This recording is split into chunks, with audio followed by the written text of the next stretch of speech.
And we've just seen what Putin is doing with natural gas out of Russia.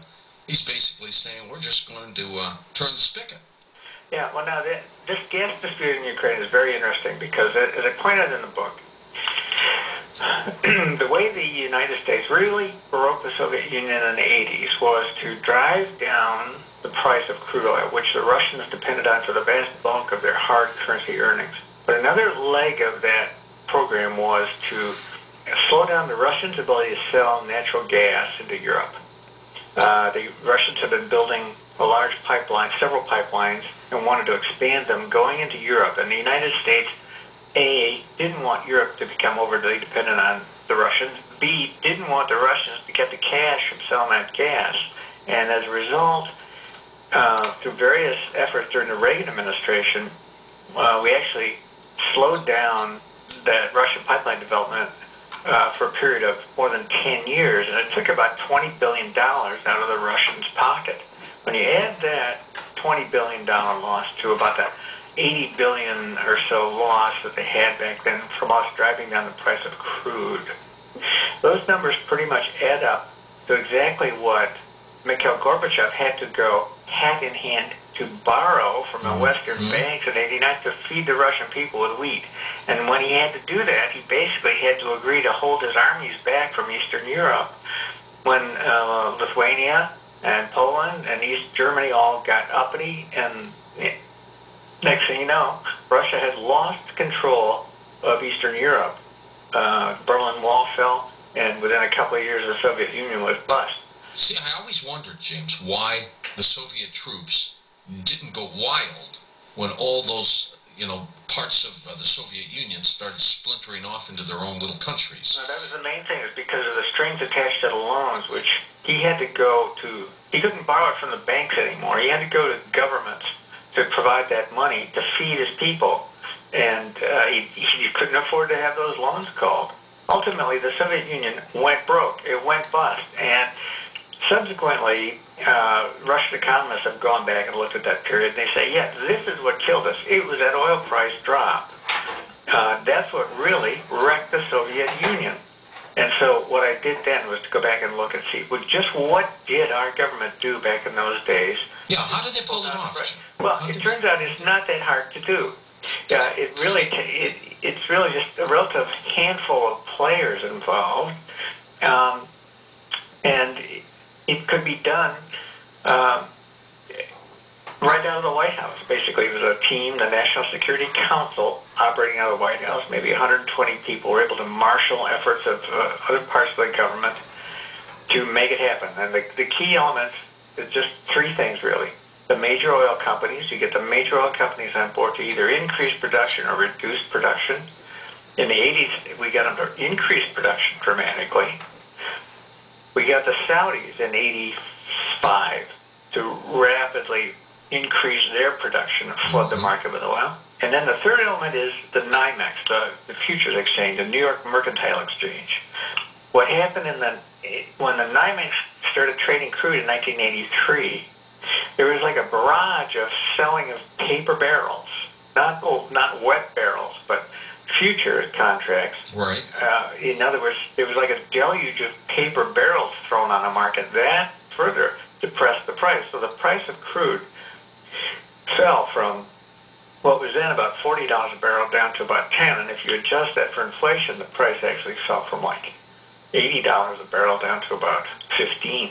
Jeez. So, it was a dramatically successful effort, and it proved to the guys in the White House that we can do this. In fact, we're pretty good at it. And not only did they bring the price down, but they were able to hold it down for about a decade until the Russians were finally bust. And then the price kind of bumped along through the 90s, which was a nice continued tax break for the United States. But in 98, that's when you see this hockey stick rise in prices. And what I look at in the book, I ask the question, could it be that we are waging this economic war in reverse now against the Chinese to slow them down? And there's no hard documented evidence, but there's a mountain of circumstantial evidence that points in that direction. Then guess what happened? July this year, price after running up dramatically, it peaked and started to tumble down again. It coincides exactly with the Russians getting uppity again, beginning cyber war against Georgia, then invading that country, and moving to realign militarily with the People's Republic of China. I said in the book, those are the two things that could make this whole price structure crash. Actually, the book went to press just before prices peaked, but I said, this whole thing is phony. It could all fall apart. All it would take is for the Russians to go off the reservation and to realign with the Chinese. Both those things have coincidentally happened. I don't think it's a coincidence. I think there's a direct correlation here. And how long do they have to keep this up to probably break the backs, let's say, of the Russians? We'll get into China a little bit later on in the program. But in order to really break the back of the Russians again this time, how long do they have to keep oil at this level?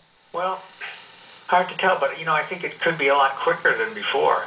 Russia is really a basket case country still. They don't manufacture anything worth exporting for money. True. They still depend heavily on raw material exports for their hard currency. Now, during this price run-up period, they amassed about $500 billion worth of hard currency reserves. And they've been living high on the hog from that. But with this price downdraft... It's like a credit card with a huge limit. Well, sort of, yeah. I mean, with this price downdraft, just in the last few months, the stock market has tanked. It's gone down like 80%. Yeah. They've had a huge outflow of foreign capital. They've had to draw into this kitty of theirs to prop up their banks. The top four banks, I read recently, have had what amounts to a significant run on the bank. They've lost like a quarter of their deposits in a matter of a few weeks. So the stability of the whole Russian banking system is up for grabs. You've got hundreds of thousands of workers going unpaid, bare store shelves. Mr. Putin is extremely worried about social unrest, and he should be. He could end up like another Mussolini here if he's not careful. I think that the Russian people just are not going to be happy going back to the bad old days. And I think he's going to find that invading Georgia and his other moves here are going to prove to be very counterproductive. When Khrushchev left office, he apparently gave his predecessor 2 envelopes. And he said, when you're in trouble 2 times, you open up the first one first, and when you're in trouble the second time, open up the second one. And he said, okay, I will. And sure enough, a year or so later, that predecessor was in trouble. So he opened up the first envelope, and it said, blame everything on me. So he did, and he got out of it.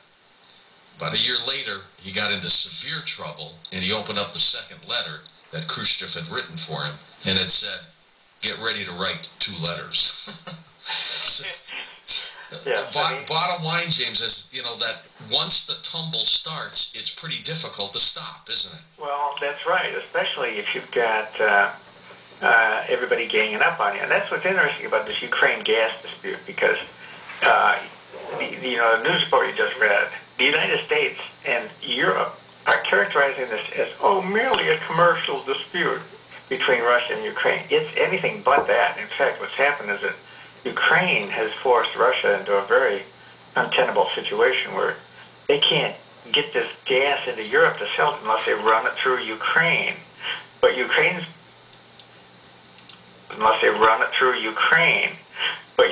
going to steal it if they put it into that pipeline. So the Russians, and Putin himself, ended up giving the order, okay, turn off the tap, don't put the gas into Ukraine. So who ends up looking like the bad guys? It's Putin and his crowd. So, here's this massive effort they've had to try and sell gas into Europe and make Europe dependent on Russian gas. This has completely been undone in a matter of days here, once again. So, I think Russia has been severely damaged by this. James, when we come back, tell us why the squeeze? Why go after Russia right now? Were they just getting a little too big for their britches? We'll find out. More to come, by the way, as we get into also a conspiracy of sorts. We're with James Norman, his latest work, The Oil Card, Global Economic Warfare in the 21st Century. This is amazing material. We'll be right back.